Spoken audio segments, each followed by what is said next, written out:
Dear students, BCom 5th ಸೆಮಿಸ್ಟರ್ನಲ್ಲಿ ನಿಮಗೆ ಒಂದು subject advanced cost and management accounting 1 ಅಂತ ಇದೆ. ಅದರ ಸಿಲೆಬಸ್ ನೋಡಿ.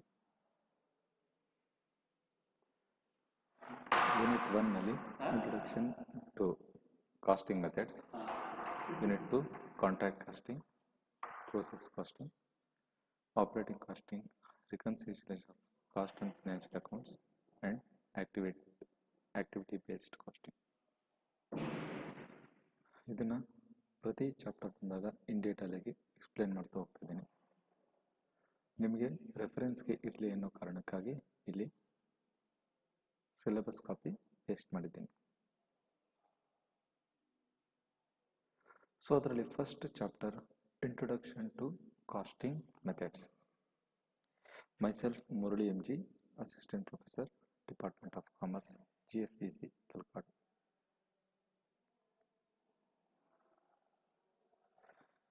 ಫಸ್ಟ್ ಚಾಪ್ಟರ್ನ ಇಂಟ್ರೊಡಕ್ಷನ್ ಪಾರ್ಟ್ ನೋಡೋಕೆ ಬಂದಾಗ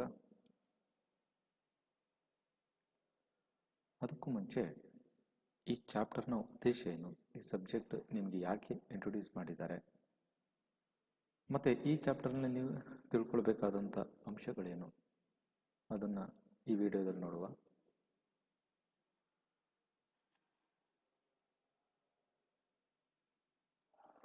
ಪ್ರತಿಯೊಂದು ಬಿಸ್ನೆಸ್ನ ಮೂಲ ಉದ್ದೇಶ ಏನಪ್ಪ ಅಂದರೆ ಒಂದು ಪ್ರಾಫಿಟ್ನ ಹೆಚ್ಚು ಅರ್ನ್ ಮಾಡಬೇಕು, ಅದರ ಜೊತೆಗೆ ಮಾರ್ಕೆಟ್ನಲ್ಲಿ ತನ್ನದೇ ಅಧಿಪತಿಯನ್ನು ಸ್ಥಾಪಿಸಬೇಕು ಅನ್ನೋದು. ಹಾಗಾದರೆ ಈ ಎರಡು ಏಮ್ನ ಫುಲ್ಫಿಲ್ ಮಾಡ್ಕೊಳ್ಳೋದು ಹೇಗೆ? ಒಂದು ಸೇಲ್ಸ್ನ ಇನ್ಕ್ರೀಸ್ ಮಾಡಬೇಕು ಅಥವಾ ಪ್ರಾಡಕ್ಟ್ನ ಕಾಸ್ಟ್ ರಿಡ್ಯೂಸ್ ಮಾಡಬೇಕು ಅಥವಾ ಎರಡೂ ಮಾಡಬೇಕು. ಒಂದು ಪ್ರಾಡಕ್ಟ್ಗೆ, ನೀವು ಖರೀದಿ ಮಾಡುವಂಥ ಒಂದು ಪ್ರಾಡಕ್ಟ್ಗೆ, ಕಂಪನಿಯ ಒಂದು ಪ್ರಾಡಕ್ಟ್ಗೆ ಮಾರ್ಕೆಟ್ನಲ್ಲಿ ತುಂಬಾ ಡಿಮ್ಯಾಂಡ್ ಇತ್ತು ಅಂದರೆ ಆಟೋಮೆಟಿಕಲಿ ಸೇಲ್ಸ್ ಇನ್ಕ್ರೀಸ್ ಆಗುತ್ತೆ. ಅಥವಾ ಯಾವುದೋ ಒಂದು ಪ್ರಾಡಕ್ಟ್ನ ಪ್ರೈಸ್ ಕಾಸ್ಟ್ ರಿಡ್ಯೂಸ್ ಮಾಡಿದ್ರೆ ಅದು ಕಸ್ಟಮರ್ಸ್ನ ಅಟ್ರಾಕ್ಟ್ ಮಾಡುತ್ತೆ. ಸೊ ಆಗ ಆಟೋಮೆಟಿಕಲಿ ಸೇಲ್ಸ್ ಇನ್ಕ್ರೀಸ್ ಆಗುತ್ತೆ. ಅದರ ಜೊತೆಗೆ ಕಂಪನಿ ತನ್ನ ಪ್ರಾಡಕ್ಟ್ನಲ್ಲಿ ಕ್ವಾಲಿಟಿ ಜೊತೆ ಕಾಂಪ್ರಮೈಸ್ ಮಾಡಕೂಡದು. ಇದಕ್ಕೆ ಎಕ್ಸಾಂಪಲ್ ನಿಮಗೆ ಬೇಕಾದಷ್ಟು ಮಾರ್ಕೆಟ್ನಲ್ಲಿ ಚೀಪ್ ಪ್ರೈಸ್ನಲ್ಲಿ ಸಿಗುವಂಥ ಮಾರ್ಕೆಟ್ ಚೈನೀಸ್ ಫುಡ್ಸ್ ನೋಡ್ಬೋದು ನೀವು. ಹಾಗಾದರೆ ಹೇಗೆ ಇದನ್ನು ಮಾಡೋದು? Then how to do? So here is a solution, that is costing methods. ಈ ಮುಂಚೆ ನೀವು ಫಿನಾನ್ಷಿಯಲ್ ಅಕೌಂಟಿಂಗ್ ಓದಿರ್ತೀರ. ಅದಾದ ನಂತರ ಇದೇನಿದು ಕಾಸ್ಟ್ ಅಕೌಂಟಿಂಗ್ ಅಂದರೆ ಏನು? ಸೊ ಆ ಮೆಥಡ್ ಏನು, ಕಾಸ್ಟಿಂಗ್ ಮೆಥಡ್ಸ್ ಈ ಚಾಪ್ಟರ್ನ ಏನು ಇಂಟ್ರೊಡ್ಯೂಸ್ ಮಾಡಿದ್ದಾರೆ, ಆ ಮೇನ್ ಟಾಪಿಕ್ ಹೋಗೋದಕ್ಕೂ ಮುಂಚೆ ಅದರ ಮೀನಿಂಗ್ ನೋಡ್ತಾ ಬರುವ. ಮೀನಿಂಗ್ನಲ್ಲಿ ಫಸ್ಟ್ ಕಾಸ್ಟ್ ಅನ್ನೋ ವರ್ಡ್ ಮೀನಿಂಗ್ ಏನು ಹೇಳುತ್ತೆ? The amount of expenditure incurred on to a specified product or activity. ಒಂದು ಪ್ರಾಡಕ್ಟ್ನ ಮ್ಯಾನುಫ್ಯಾಕ್ಚರ್ ಮಾಡಲಿಕ್ಕೆ ತಗುಲುವಂತಹ ವೆಚ್ಚ ಏನಿದೆ ಅದನ್ನು ಕಾಸ್ಟ್ ಅಂತೇಳಿ ಕಳಿತೀವಿ. ಅದು ಪ್ರಾಡಕ್ಟೇ ಆಗಿರಬೇಕು ಅಂತೇನಿಲ್ಲ, ಸರ್ವಿಸ್ ಪ್ರೊವೈಡ್ ಮಾಡಿದರೆ ಅದಕ್ಕೂ ಆಗುವಂಥ ಖರ್ಚು ವೆಚ್ಚ ಏನಿದೆ ಅದನ್ನು ಕೂಡ ಕಾಸ್ಟ್ ಅಂತೇಳಿ ಕರಿತೀವಿ. ಕಾಸ್ಟಿಂಗ್ ಅಂದ್ರೇನು? The technique and process of ascertaining cost. ಇಲ್ಲಿ ಅಮೌಂಟ್ ಏನು ಎಕ್ಸ್ಪೆಂಡಿಚರ್ ಆಗುತ್ತೆ ಕಾಸ್ಟ್, ಅದನ್ನು ಕಂಡುಹಿಡಿಯುವಂಥ ವಿಧಾನ ಇದೆಯಲ್ಲ ಅದನ್ನೇ ಕಾಸ್ಟಿಂಗ್ ಅಂತೇಳಿ ಹೇಳ್ತಾರೆ. ಹಾಗಾದರೆ ಕಾಸ್ಟ್ ಅಕೌಂಟಿಂಗ್ ಅಂದ್ರೆ ಏನು? ಇಲ್ಲೊಮ್ಮೆ ಓದಿ.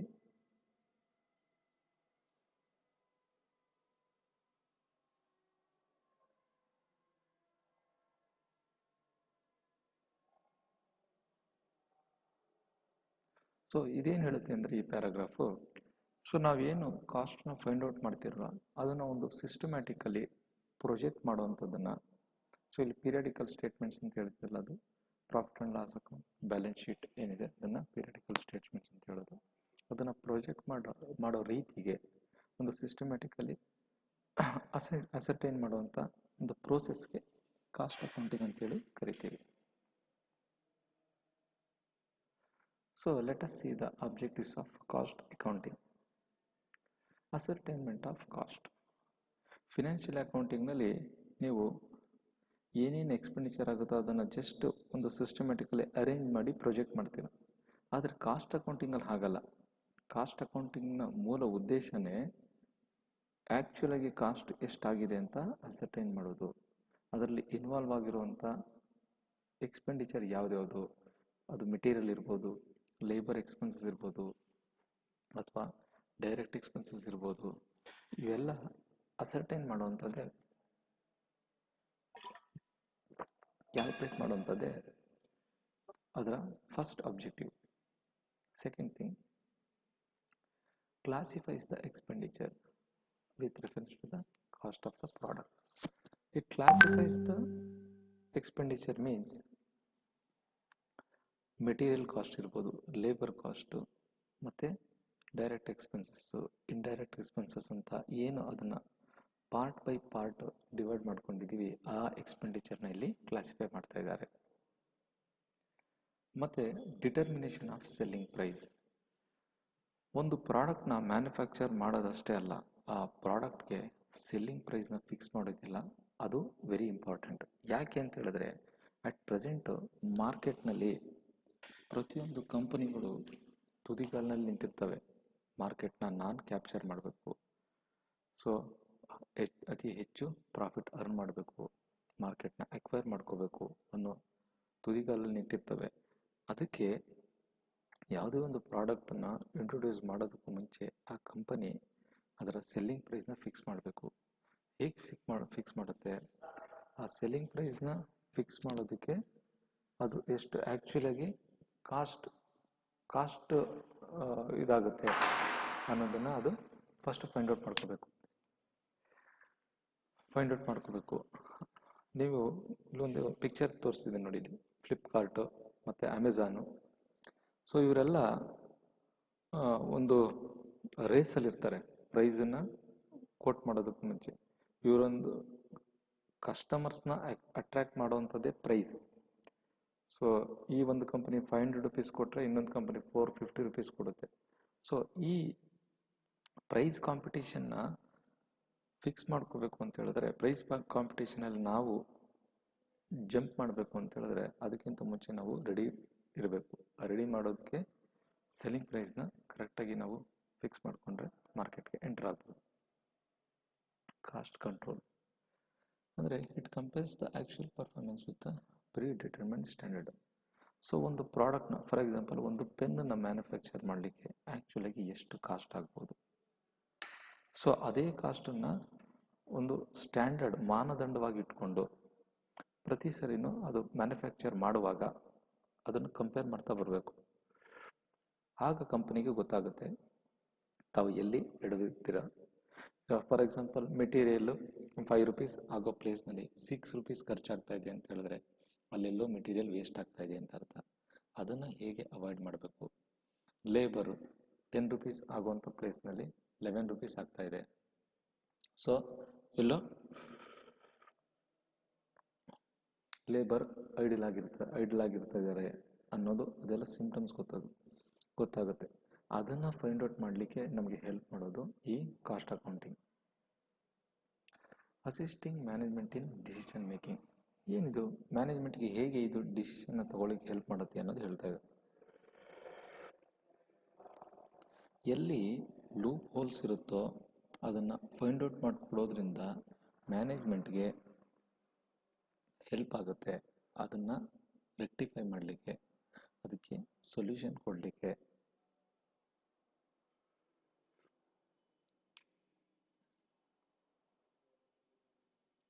Next, to indicate the management in any inefficiencies. ಇದು ಆಲ್ರೆಡಿ ನಾನು ಎಕ್ಸ್ಪ್ಲೇನ್ ಮಾಡಿದೆ. ಮೆಟೀರಿಯಲ್ ವೇಸ್ಟ್ ಇರ್ಬೋದು, ಟೈಮ್ ವೇಸ್ಟ್ ಮಾಡ್ತಿರ್ಬೋದು, ಅಥವಾ ಮೆಷಿನ್ ಐಡ್ಲಾಗಿರ್ಬೋದು, ಮಿಸ್ಮ್ಯಾನೇಜ್ಮೆಂಟ್ ಇರ್ಬೋದು. ಇಂಥ ಹುಳುಕುಗಳನ್ನ ಕಾಸ್ಟ್ ಅಕೌಂಟಿಂಗ್ ತೋರಿಸಿದಾಗ ಅದನ್ನೆಲ್ಲ ಸಾಲ್ವ್ ಮಾಡಲಿಕ್ಕೆ ನಮಗೆ ಮ್ಯಾನೇಜ್ಮೆಂಟ್ಗೆ ಹೆಲ್ಪ್ ಆಗುತ್ತೆ. Next, why it is important, ಯಾಕೆ ಈ ಸಬ್ಜೆಕ್ಟ್ ನಾನು ಓದಬೇಕು, how it helps to the companies business. ಇದೊಮ್ಮೆ ಓದಿ.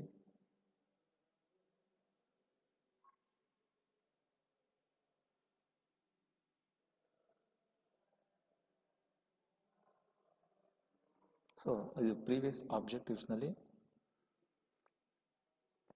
ನೋಡಿದಂಥ ಅಂಶಗಳೇ ಇಲ್ಲಿ ರಿಪೀಟ್ ಆಗ್ತಾ ಇದೆ. Besides the management, the creditors and employees are also benefited in numerous ways by installation of a good costing system. Creditors ಅಂದರೆ ಯಾರು? ಕಂಪನಿಗೆ ಸಾಲ ಕೊಟ್ಟವರು. ಸಾಲ ಕೊಟ್ಟವರು ಅಂತ ಹೇಳಿದ್ರೆ ಅದನ್ನು ಮೆಟೀರಿಯಲ್ ಪ್ರೊವೈಡ್ ಮಾಡಿರ್ಬೋದು ಅಥವಾ ಎನಿ ಫಾರ್ಮ್ನಲ್ಲಿ ಕಂಪನಿಗೆ ಲೋನ್ ಪ್ರೊವೈಡ್ ಮಾಡಿರುವಂಥ ಪರ್ಸನ್ಸ್ನ ನಾವು ಕ್ರೆಡಿಟರ್ಸ್ ಅಂತ ಹೇಳ್ತೀವಿ. ಇಲ್ಲಿ ಎಂಪ್ಲಾಯೀಸ್ಗೂ ಕೂಡ ಇದರಿಂದ ಬೆನಿಫಿಟ್ ಆಗ್ತಾ ಇದೆ ಅಂತ ಹೇಳ್ತಾ ಇದೆ. ಹೇಗೆ? ಯಾವಾಗ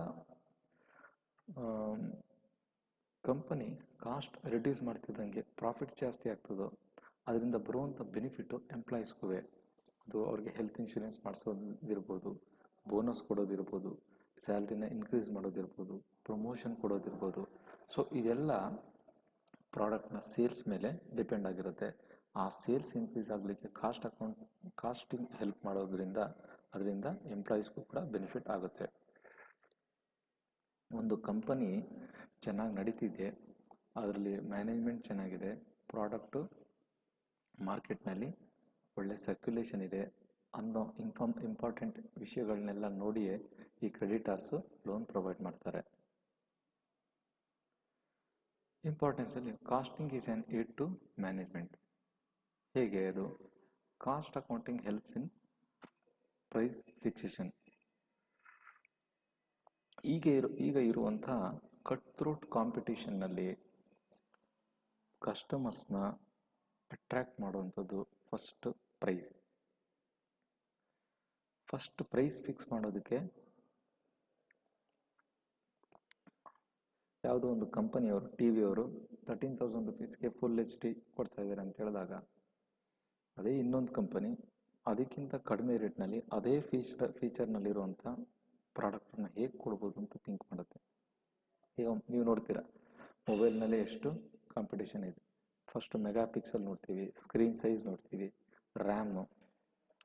ಸೊ ಅದೇ ರೇಟ್ಗೆ ನಾವು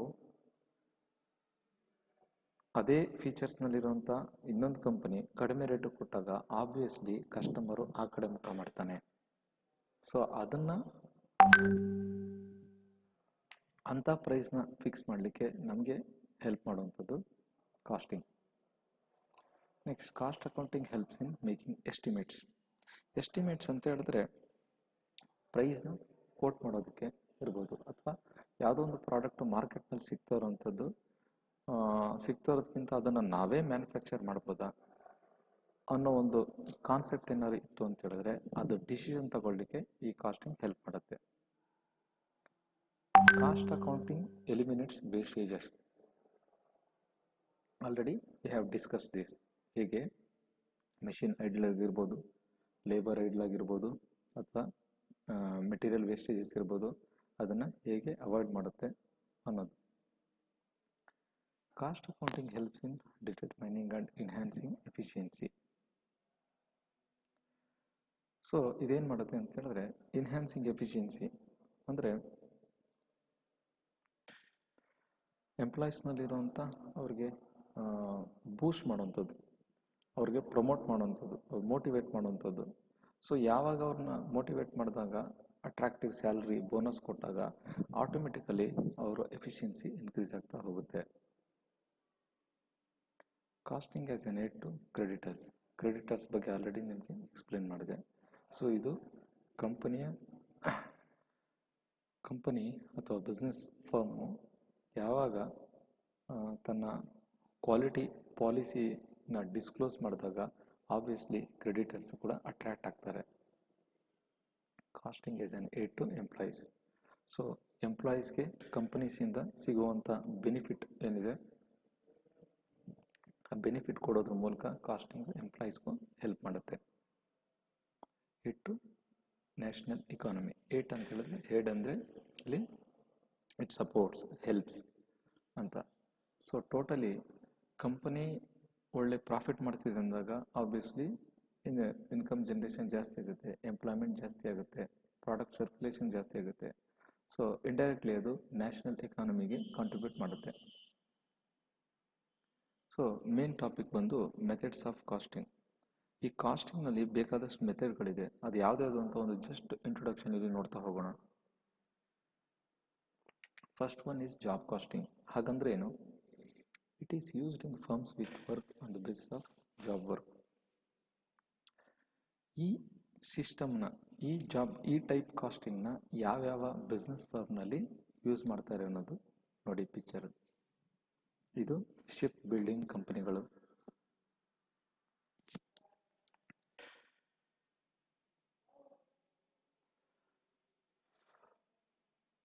ಎರಡು ಪಿಕ್ಚರ್ ನೋಡ್ತಾ ಇದ್ದೀರಾ ನೀವಿಲ್ಲಿ. ಒಂದು ಜಾಬ್ನ ತಗೊಂಡು, ಈಗ ಫಾರ್ ಎಕ್ಸಾಂಪಲ್ ಶಿಪ್ ಬಿಲ್ಡಿಂಗ್ ಕಂಪನಿಗಳು ಒಂದು ಶಿಪ್ನ ಮ್ಯಾನುಫ್ಯಾಕ್ಚರ್ ಮಾಡಲಿಕ್ಕೆ ಒಂದು ಪರ್ಟಿಕ್ಯುಲರ್ ಸ್ಪೆಸಿಫಿಕ್ ಜಾಬ್ ಅದನ್ನು ತಗೊಂಡು ಮ್ಯಾನುಫ್ಯಾಕ್ಚರ್ ಮಾಡ್ಬೋದು.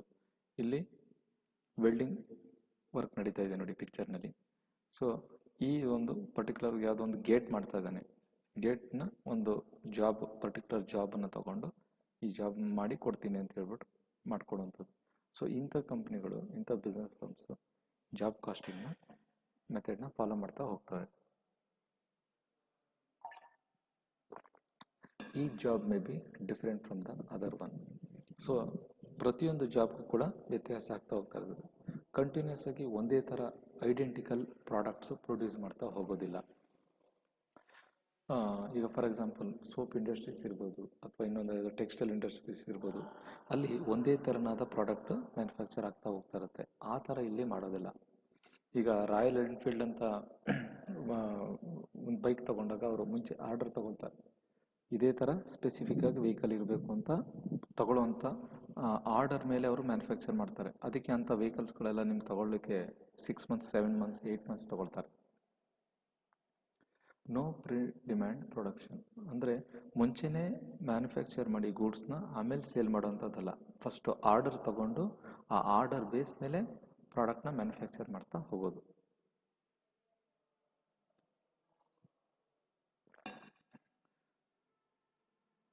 Next batch casting.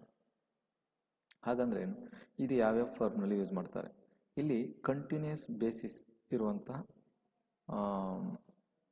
ಫರ್ಮ್ಗಳಲ್ಲಿ, ಬಿಸ್ನೆಸ್ ಫರ್ಮ್ಗಳಲ್ಲಿ ಇದು ಮಾಡ್ತಾರೆ ನೋಡಿ. ಇಲ್ಲಿ ಫಾರ್ಮಾಸ್ಯೂಟಿಕಲ್ ಕಂಪನಿ ಇರ್ಬೋದು, ಅಥವಾ ಟೆಕ್ಸ್ಟೈಲ್ ಇಂಡಸ್ಟ್ರೀಸ್ ಇರ್ಬೋದು. ಇಲ್ಲಿ ಕಂಟಿನ್ಯೂಸ್ ಪ್ರೋಸೆಸ್ ಇರುತ್ತೆ. ಇಲ್ಲಿ ಡಿಮಾಂಡ್ ಅಂದರೆ ಆರ್ಡರ್ ಬಂದ ನಂತರ ಮ್ಯಾನುಫ್ಯಾಕ್ಚರ್ ಮಾಡ್ಲಿಕ್ಕೆ ಶುರು ಮಾಡೋದಿಲ್ಲ. ಇಲ್ಲಿ ಒಂದು ಬ್ಯಾಚ್ ವೈಸು ಪ್ರಾಡಕ್ಟ್ನ ಮ್ಯಾನುಫ್ಯಾಕ್ಚರ್ ಮಾಡ್ತಾ ಹೋಗ್ತಾರೆ. ಸೊ ಇಲ್ಲಿ ನೀವು ಐಡೆಂಟಿಕಲ್ ಪ್ರಾಡಕ್ಟ್ನ ನೀವು ಐಡೆಂಟಿಫೈ ಮಾಡ್ಬೋದು. ಯೂನಿಫಾರ್ಮ್ ಇನ್ ಆಲ್ ಆಸ್ಪೆಕ್ಟ್ಸ್ ನೋಡಿ. ಇಲ್ಲಿ ಬಟ್ಟೆಗಳೆಲ್ಲ ಒಂದೇ ಥರ ಇದೆ. ಸೊ ಟೆಕ್ಸ್ಟೈಲ್ ಇಂಡಸ್ಟ್ರಿ ಒಂದೇ ಥರನಾದ. ಫಾರ್ಮಾಸ್ಯೂಟಿಕಲ್ ಕಂಪನಿಗಳಲ್ಲಿ ಮೆಡಿಸಿನ್ಸ್ನ ತಯಾರು ಮಾಡ್ತಾರಲ್ಲ, ಅವೆಲ್ಲ ಒಂದೇ ಥರನಾಗಿ ಇರುತ್ತೆ. Production is made prior to the demand. Demand ನೋಡಿಕೊಂಡು ಅವರು ಇಲ್ಲಿ ಪ್ರಾಡಕ್ಟ್ನ ಮ್ಯಾನುಫ್ಯಾಕ್ಚರ್ ಮಾಡೋದಿಲ್ಲ. ಪ್ರಾಡಕ್ಟ್ ಇಷ್ಟು ಸೇಲ್ಸ್ ಆಗುತ್ತೆ ಅಂತ ಒಂದು ಎಸ್ಟಿಮೇಷನ್ ಹಾಕ್ಕೊಂಡು ಅಸ್ಯೂಮ್ ಮಾಡಿ ಅವರು ಮೊದಲೇ ಪ್ರಾಡಕ್ಟ್ನ ಮ್ಯಾನುಫ್ಯಾಕ್ಚರ್ ಮಾಡಿ ಆಮೇಲೆ ಮಾರ್ಕೆಟ್ಗೆ ಬಿಡ್ತಾರೆ. So exactly opposite to job costing. So ಇಂಥ ಇಂಡಸ್ಟ್ರೀಸ್ ಬ್ಯಾಚ್ ಕಾಸ್ಟಿಂಗ್ನ ಫಾಲೋ ಮಾಡ್ತವೆ. Next process costing. Process costing ಅಂದರೆ it is used in the continuous production process. ಇಲ್ಲಿ ಒಂದು ಪ್ರಾಡಕ್ಟು ಹಲವು ಪ್ರೋಸೆಸ್ ಸ್ಟೇಜ್ಗಳ ಮೂಲಕ ಹಾದು ಹೋಗಿ ಕೊನೆಗೆ ಫೈನಲ್ ಪ್ರಾಡಕ್ಟ್ ಆಗಿ ಔಟ್ಪುಟ್ ಆಗಿ ಬರುತ್ತೆ. ಅದಕ್ಕೆ example sugar industries, soap industries.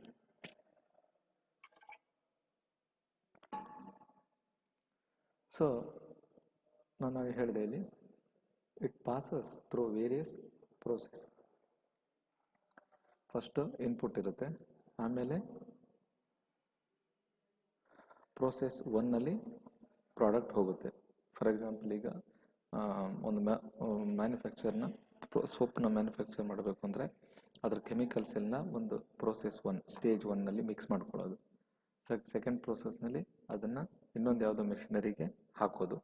ಆ ಮೆಷಿನರಿಯಿಂದ ಬಂದಾದಮೇಲೆ ಅದನ್ನು ಪ್ಯಾಕಿಂಗ್ ಡಿಪಾರ್ಟ್ಮೆಂಟ್ಗೆ ತರೋದು. ಈ ಥರ ಪ್ರೋಸೆಸ್ ಮೂಲಕ ಅದು ಕಂಪ್ಲೀಟ್ ಒಂದು ಫೈನಲ್ ಪ್ರಾಡಕ್ಟ್ ಔಟ್ಪುಟ್ ಆಗಿ ಬರೋದಕ್ಕೆ ತಗೊಳುತ್ತೆ.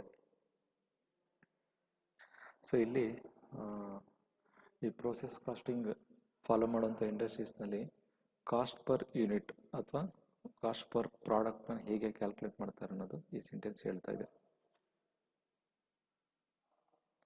Next operating costing. ಇದನ್ನ ಸರ್ವಿಸ್ ಸೆಕ್ಟರ್ನಲ್ಲಿ ಬಳಸ್ತಾರೆ. ಸರ್ವಿಸ್ ಸೆಕ್ಟರ್ ಅಂದರೆ ಹಾಸ್ಪಿಟಲ್ ಇರ್ಬೋದು, ಟ್ರಾನ್ಸ್ಪೋರ್ಟೇಷನ್ ಇಂಡಸ್ಟ್ರೀಸ್ ಇರ್ಬೋದು. ಇಲ್ಲಿ ಯಾವುದೇ ಪ್ರಾಡಕ್ಟ್ನ ಮ್ಯಾನುಫ್ಯಾಕ್ಚರ್ ಮಾಡ್ತಾ ಇಲ್ಲ, ಆದರೆ ಸರ್ವಿಸ್ ಪ್ರೊವೈಡ್ ಮಾಡ್ತಾ ಇದ್ದಾರೆ. ಬಸ್ನಲ್ಲಿ ಹೋಗುವಾಗ ನಮಗೆ ಒಂದು ಪ್ಲೇಸಿನಿಂದ ಇನ್ನೊಂದು ಪ್ಲೇಸ್ಗೆ ಹೋಗುವಾಗ ಟಿಕೆಟ್ ಕೊಡ್ತಾರೆ ನೋಡಿ. ಫಾರ್ ಎಕ್ಸಾಂಪಲ್ 50 rupees ಅಂತ ಇಟ್ಕೊಳ್ಳಿ. ಆ 50 rupeesನ ಹೇಗೆ ಕ್ಯಾಲ್ಕುಲೇಟ್ ಮಾಡ್ತಾರೆ ಆ ಕಂಪನಿ? ಯಾವುದೋ ಒಂದು ಅಂದಾಜ್ ಮೇಲೆ ಹಾಕ್ತಾರಾ? ಇಲ್ಲ. ಸೊ ಅದನ್ನು ಈ ಚಾಪ್ಟರ್ನಲ್ಲಿ ನಾವು ಕಲಿತೀವಿ.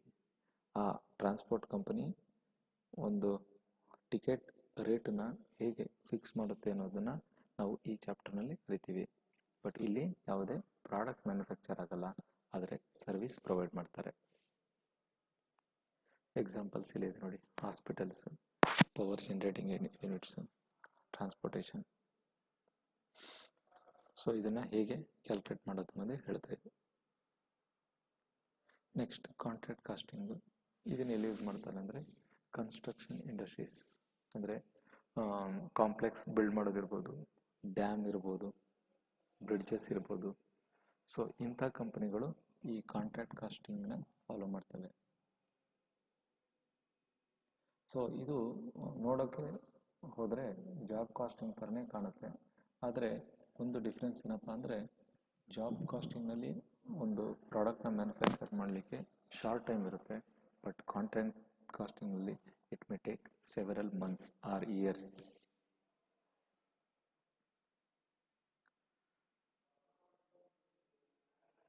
Thank you.